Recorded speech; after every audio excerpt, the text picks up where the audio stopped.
कृष्णा, सभी को दंडवत प्रणाम। हम लोग ने शनिवार को पढ़ा था कि दंडवत प्रणाम कृष्ण। हरे कृष्ण। सभी शनिवार को हम लोग ने पढ़ा था कि महाप्रभु ने सची माता को भगवत प्राप्ति का आशीर्वाद नहीं दिया था।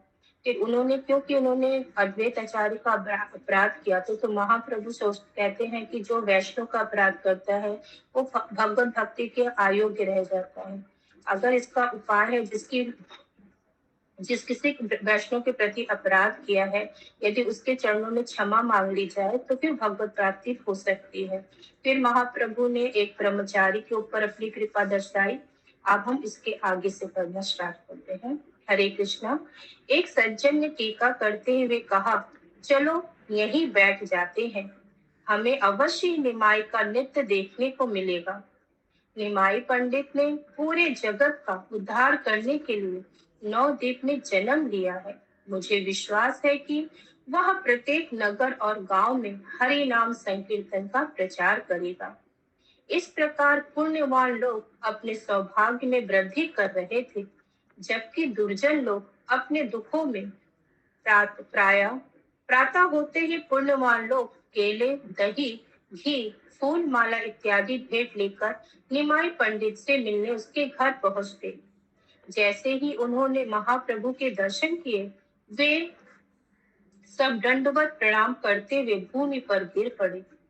महाप्रभु ने उन पुण्यवान लोगों को आशीर्वाद देते हुए कहा, आप सबकी श्री भक्त कृष्ण के प्रति रति उत्पन्न हुई। व्यर्थ की बातों में अपना समय ना गवाइए। निरंतर भगवान श्री कृष्ण के नामों का जाप कीर्तन करें। महाप्रभु ने उन्हें हरि नाम कीर्तन की विधि सिखाई। मुझसे यह महामंत्र सीखो, हरे कृष्णा कृष्णा कृष्णा हरे हरे, हरे राम राम राम हरे हरे। प्रतिदिन इस महामंत्र का जाप करो।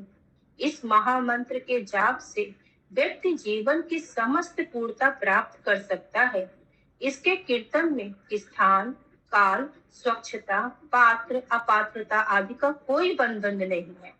यहाँ तक कि खाते सोते समय भी आप इसका कीर्तन कर सकते हैं। कहीं भी 5-7 लोग एकत्र हो जाइए और करताल तथा ताली बजाते हुए गाओ। इसके साथ ही हरिहराय नमः, कृष्ण यादवाय नमः, गोविंद गोपाल राम श्री मधुसूदन, यह कीर्तन भी गाओ। घर में माता पिता, बच्चे, भाई, पत्नी तथा अन्य सबके द्वारा मिलकर इसका कीर्तन किया जाना चाहिए। महामंत्र और उसका जाप भी करने की विधि प्राप्त करके सब लोगों ने श्री विशंभर को प्रणाम किया और अपने घर लौट आए। उस दिन से वे सब अपने मनों में भगवान श्री कृष्ण के चरण कमलों का स्मरण करते हुए कीर्तन तथा कठोरता से महाप्रभु के निर्देशों का पालन करने लगे। संध्या समय वे अपने घरों में एकत्र होते और उच्च स्वर में कीर्तन करते। इस प्रकार श्री चैतन्य महाप्रभु ने प्रत्येक व्यक्ति को संकीर्तन आंदोलन में जोड़ने के लिए प्रेरित किया। वे जहाँ कहीं भी जाते भक्तों का आलिंगन करते और उनके गलों में फूलों की माला पहनाकर उनकी भक्ति भावना को प्रेरित करते। अत्यंत नम्र भाव में महाप्रभु पूरे नगर में भ्रमण करते और मिलने वाले प्रत्येक व्यक्ति से निवेदन करते, हे बंधु, कृपया भगवान श्री कृष्ण की सेवा करो। संपूर्ण नवद्वीप संकीर्तन आंदोलन से प्रभावित हो गया। अब तक मृदंग, शंख, करताल आदि वाद्य यंत्रों की ध्वनि केवल दुर्गा पूजा के समय सुनाई देती थी, परंतु अब कीर्तन के दौरान इन वाद्य यंत्रों की ध्वनि सुनाई देने लगी। एक दिन केले के पत्ते बेचने वाला श्रीधर सड़क से जा रहा था कि उसे कीर्तन की उच्च ध्वनि सुनाई पड़ी।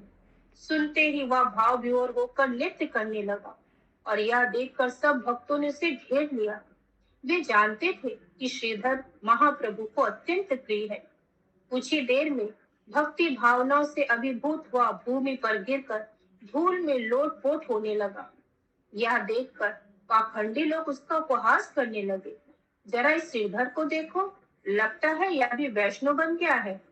इसके पास खाने पहनने के लिए पर्याप्त धन नहीं है, परंतु अचानक इसमें दिव्य लक्षण प्रकट होने लगे। यह सब दिखावा है, ढोंग है। ये लोग भीख मांग कर ही अपना निर्वाह करते हैं, इसलिए यह तमाशा कर रहे हैं।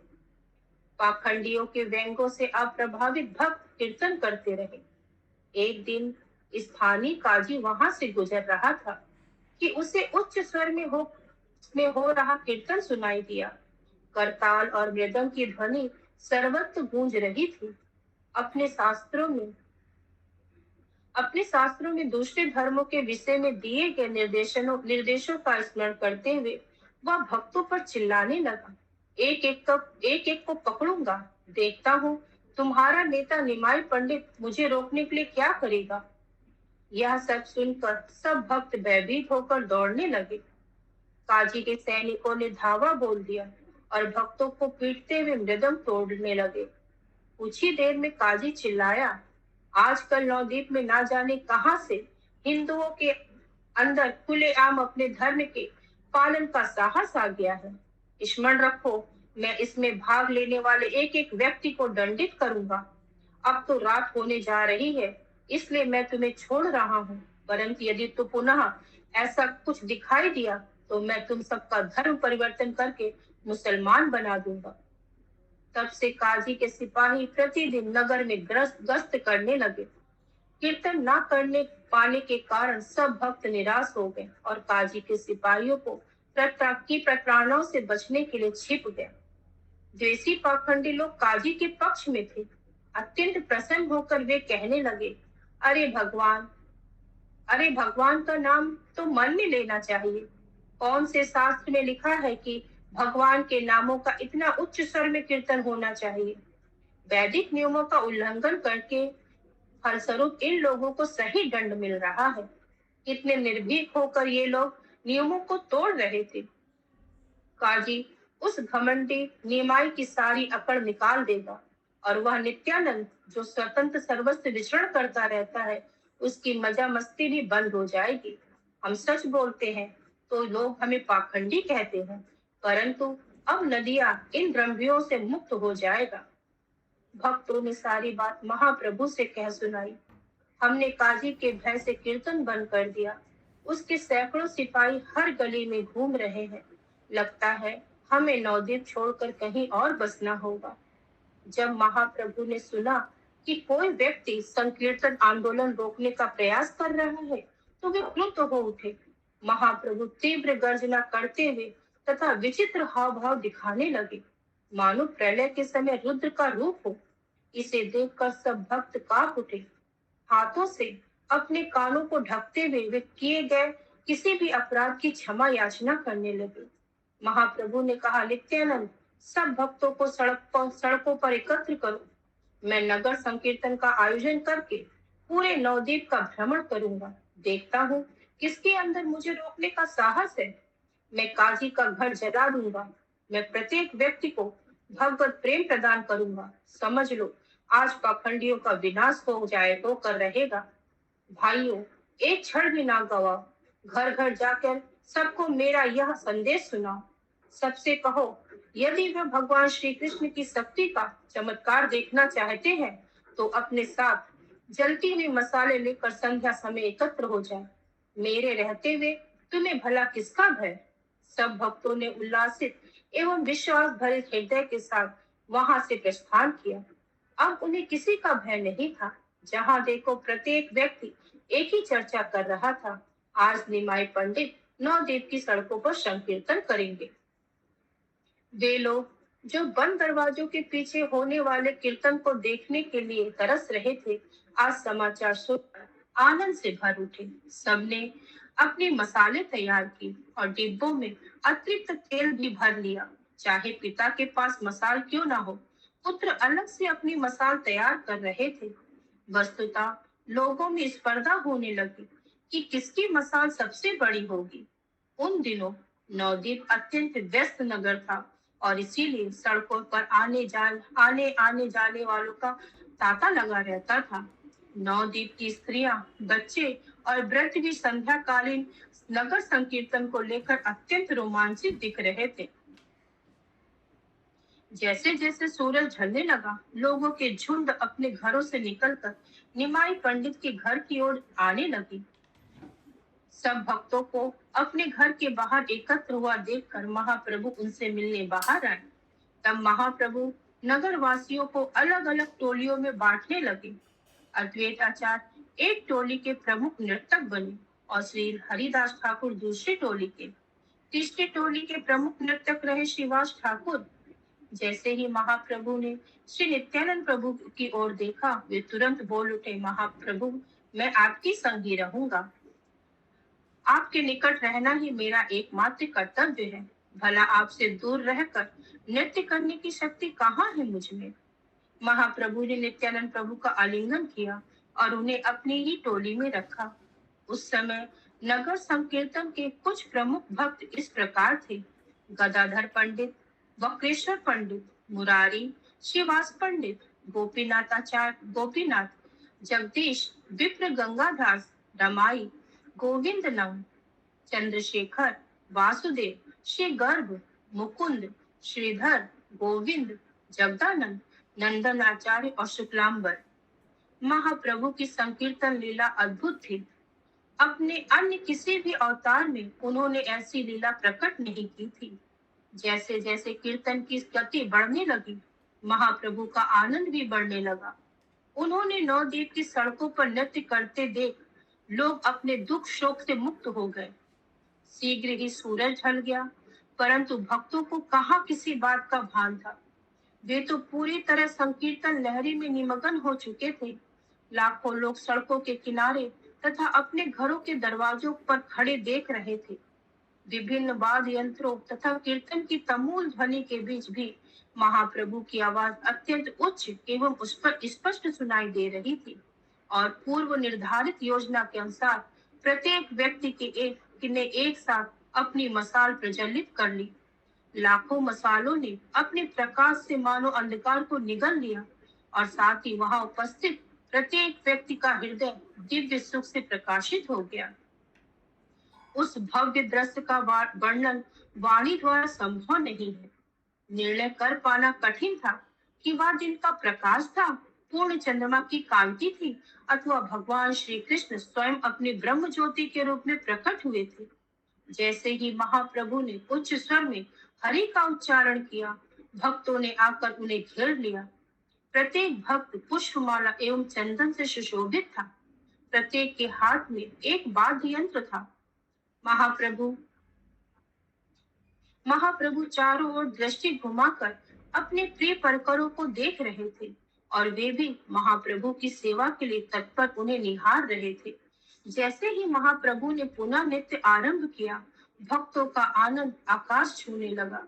जिसने भी श्री चैतन्य महाप्रभु के चंद्र सदृश चेहरे को देखा, वह संसारी जीवन के दुखों से तत्क्षण मुक्त हो गया।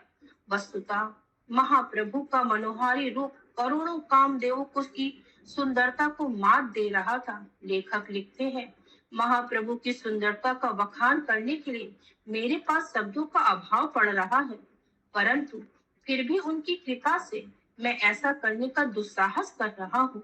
अन्यथा ऐसा असंभव कार्य करने की शक्ति भला किसमें है।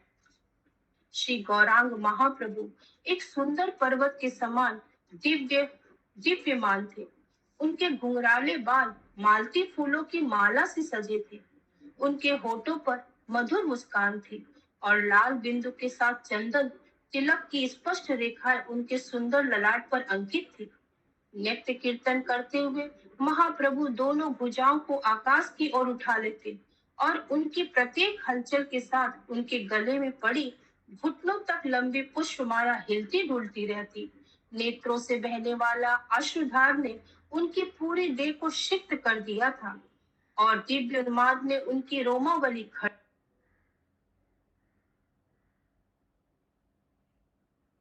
थी। जब वे खोलते तो मोतियों जैसे उनकी दो दंतावलियों को उजागर करते। धनुष जैसी उनकी बोहें उनकी भौहें लगभग कानों तक फैली थी।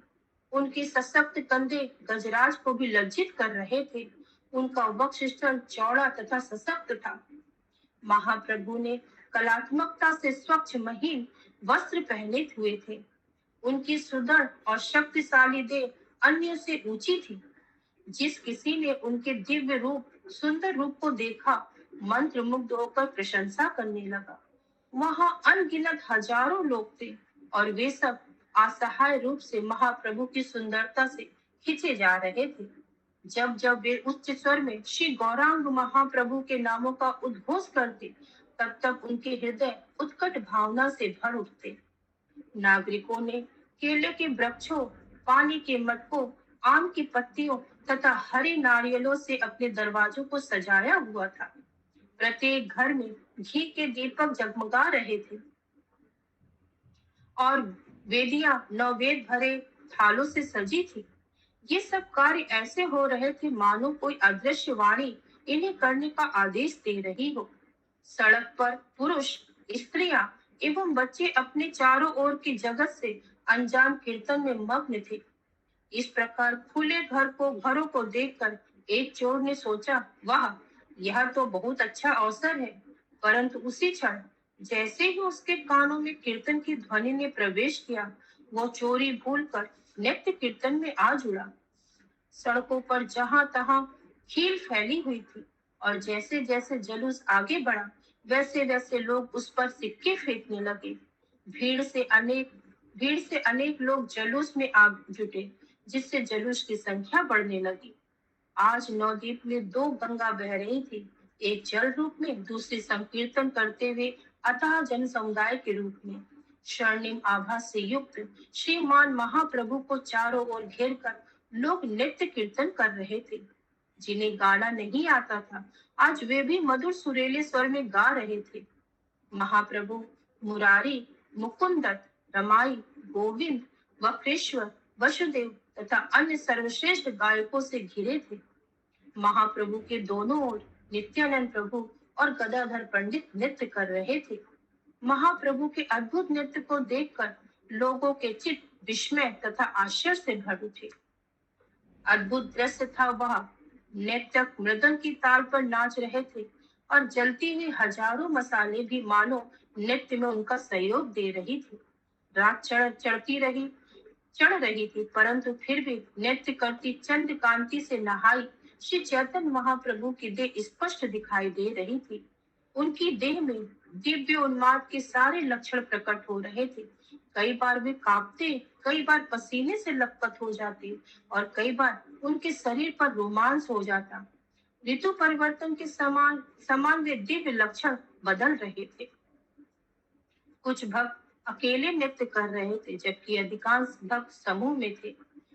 अनेक लोगों ने एक हाथ में मसाल, दूसरे में तेल का मटका पकड़ा था। इस अभूतपूर्व संकीर्तन में एक अद्भुत बात हुई। नवद्वीप वासियों की देह में वैकुंठ वासियों के लक्षण प्रकट होने लगे। प्रत्येक व्यक्ति की चार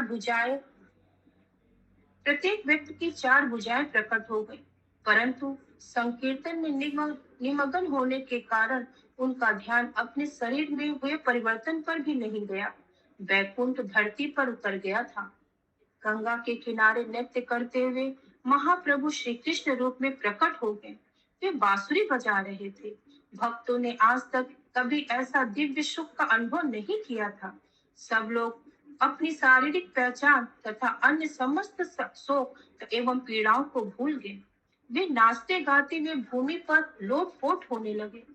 कुछ लोगों में न जाने कहां से साहस भर गया और वे सार्वजनिक घोषणा करते हुए कहने लगे, कहाँ है वह बदमाश काजी? यदि मुझे दिखाई देगा तो मैं उसका सिर काट दूंगा।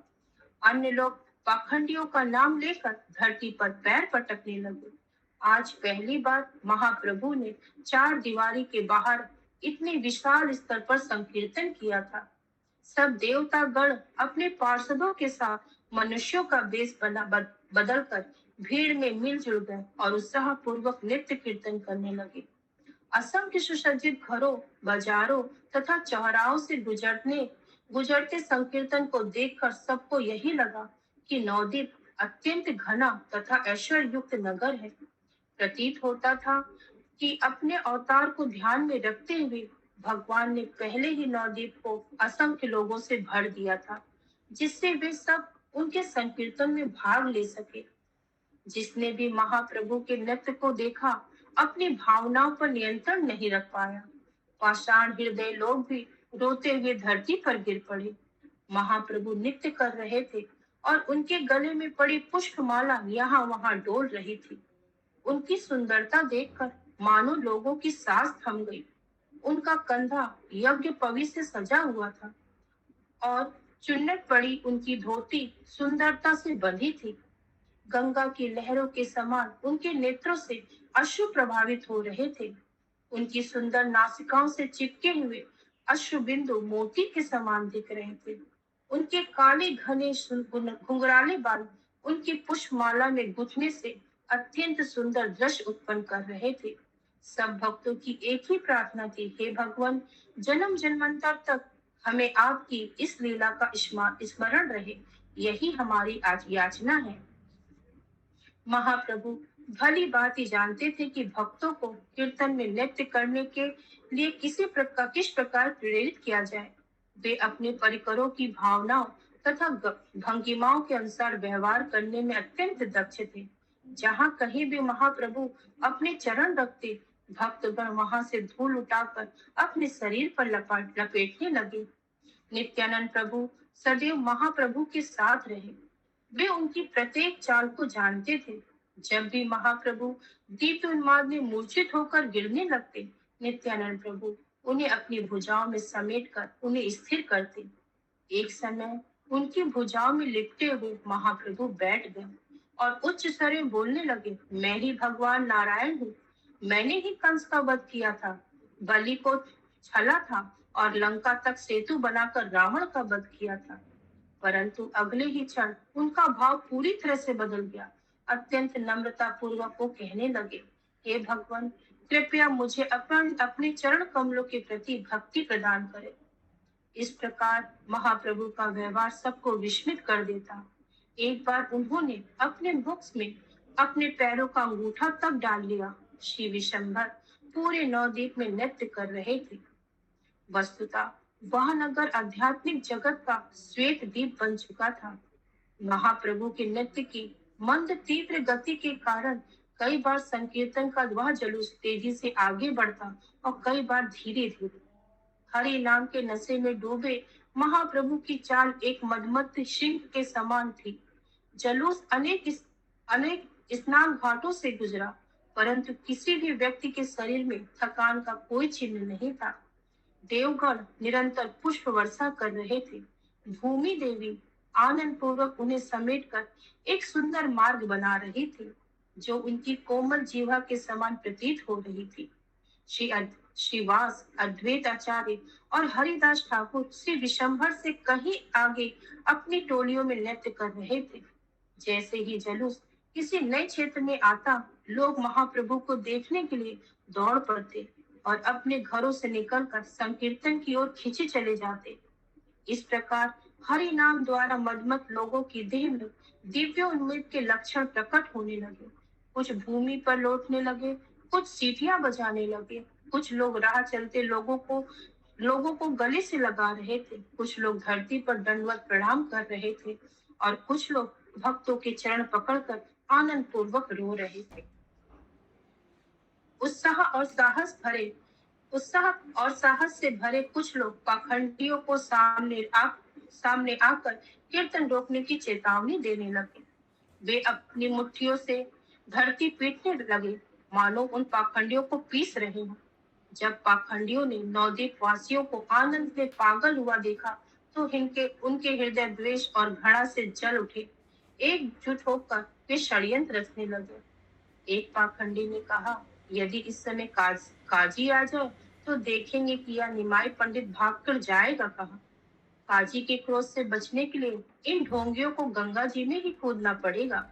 एक अन्य पाखंडी ने टिप्पणी की, जब इन भक्तों में भगदड़ मच जाएगी, उस समय मैं इनके मार्ग में खड़ा होकर इनकी गर्दनों को एक साथ बांध दूंगा। किसी और ने सुझाव दिया, चलो चलकर काजी को इसकी सूचना दे। एक और व्यक्ति ने कहा, मुझे तो केवल एक ही समाधान दिखाई देता है, इसके निकट चलकर जोर से चिल्लाते हैं, काजी और उसके सिपाही आ रहे हैं। यह सुनते ये सब भाग जाएंगे। इस प्रकार वे पाखंडी द्वेष से जल रहे थे, जबकि भक्तगण आनंद लहरियों पर तैर रहे थे। अंततः कीर्तन और शोरगुल की आवाज काजी के घर तक पहुंची। उसे सुनते ही काजी अपने सेवकों से पूछा, क्या तुम्हें गीत संगीत की ध्वनि सुनाई दे रही है? क्या कोई बारात निकल रही है? या फिर हिंदू लोग सड़कों पर कीर्तन करके मेरी आज्ञा का उल्लंघन कर का दुस्साहस कर रहे हैं? जाओ और देख कर आओ। गुप्तचर बाहर निकल कर आए और विशाल भीड़ को देखकर भौचक्के रह गए। उन्हें केवल एक ही नार सुनाई दे रहा था, काजी को मार दो। कुरान की रक्षा की आयतें गाते हुए भयभीत भाग खड़े हुए। काजी के पास पहुंचने पर तक उनकी सांसें फूलने लगी। हकलाते उन्होंने कहा, जनाब, तुरंत यहाँ से निकल चलो। निमाई पंडित सैकड़ों हजारों लोगों के साथ महल की ओर आ रहा है। सब लोगों ने मसाल उठाई है और वे भगवान के नामों का कीर्तन कर रहे हैं। प्रत्येक नागरिक ने इस जुलूस का स्वागत करने के लिए अपने घरों को सुंदरता से सजाया हुआ है। सड़कें खील और फूलों से पटी पड़ी है। कीर्तन की ध्वनि इतनी प्रचंड थी कि मुझे लगा मानो मेरे कान के पर्दे फट जाएंगे। यहाँ तक कि राजा के आगमन पर भी इतनी भीड़ एकत्र नहीं होती। निमाई पंडित सबका अगुआ है। वह बीच में नाच रहा है और सब लोग उसके चारों ओर जमा है। जिन लोगों पर हमने उस दिन हमला किया था, आज वे सब काजी को मार ढालो चिल्ला रहे हैं। सुनकर काजी ने कहा, क्या वास्तव में वह निमाई पंडित ही है? शायद यह भीड़ उसकी बारात की होगी। मुझे विश्वास नहीं हो रहा कि कोई मेरी आज्ञा का उल्लंघन करेगा। यदि कोई ऐसा करेगा तो मैं उसे मुसलमान बना दूंगा। इसी बीच कीर्तन की ध्वनि निकट आने लगी। कुछ ही देर में काजी और उसके सिपाहियों के कान फटने लगे। भयभीत होकर वे अपनी जान बचाने के लिए यहाँ वहां दौड़ पड़े, परंतु भ्रमित होने के कारण समझ नहीं पा रहे थे कि किस दिशा जाए। काजी के कुछ लोगों ने अपनी पगड़ी खोलकर अपने चेहरों पर लपेट ली, जिससे कोई उन्हें पहचान न पाए। कुछ दहाड़ते हृदयों के साथ कीर्तन में आ मिले। जिन लोगों की दाढ़ियां थी, उन्होंने बचने के लिए अपने सिर नीचे झुका लिए, परंतु कीर्तन में सब लोग इतने मग्न थे कि उन्हें स्वयं अपना ज्ञान नहीं था। फिर काजी के लोगों पर भला वो क्या ध्यान देते। श्री विशंभर काजी के द्वार पर खड़े हो गए। उनका क्रोध चढ़ने लगा। महाप्रभु ने कहा, कहाँ है वह बदमाश काजी? इसी क्षण उसे यहाँ लाकर इसका सिर काट डालो। यदि वे कीर्तन को रोकने का प्रयास करेगा तो मैं उसकी उसी प्रकार यौनों की पूरी जाति का विनाश कर दूंगा, जिस प्रकार मैंने पिछले युग में काल्यवान और उसके 3 करोड़ यौवन का सैनिकों का किया था। द्वार तोड़ डालो और जो कुछ भी दिखाई दे उसे खंड खंड कर दो। महाप्रभु के प्रत्यक्ष ज्ञान का महाप्रभु की प्रत्यक्ष आज्ञा का खंडन भला कौन कर सकता था। उनके संग में हरि नाम कीर्तन करने से पहले ही जमा भीड़ मदोमद थी, और जब महाप्रभु से निर्देश मिलते ही सब लोग उसे कार्यान्वित करने के लिए उत्साह पूर्वक जुट गए। लोगों ने काजी के घर और बगीचों को पूरी तरह नस्ते नाबूद कर दिया।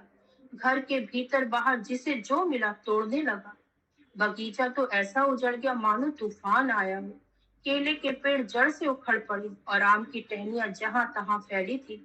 वस्तुतः लाखों लोग काजी के घर और बगीचों को उजाड़ रहे थे और प्रत्येक कार्य के साथ उच्च स्वर में हरि हरि का उद्घोष कर रहे हो रहा था। हरे कृष्णा। सभी को दंडवत प्रणाम। नमो विष्णुपादाय कृष्ण पृष्ठाय भूतले वेदांत स्वामी के नामिने नमस्ते सरस्वती देवी गौरवाणी प्रचारिणे निर्विशेष शून्यवादी पाश्चात्य देशांति। प्रभुपाद की जय। श्री चैतन्य भागवतन की जय। हरे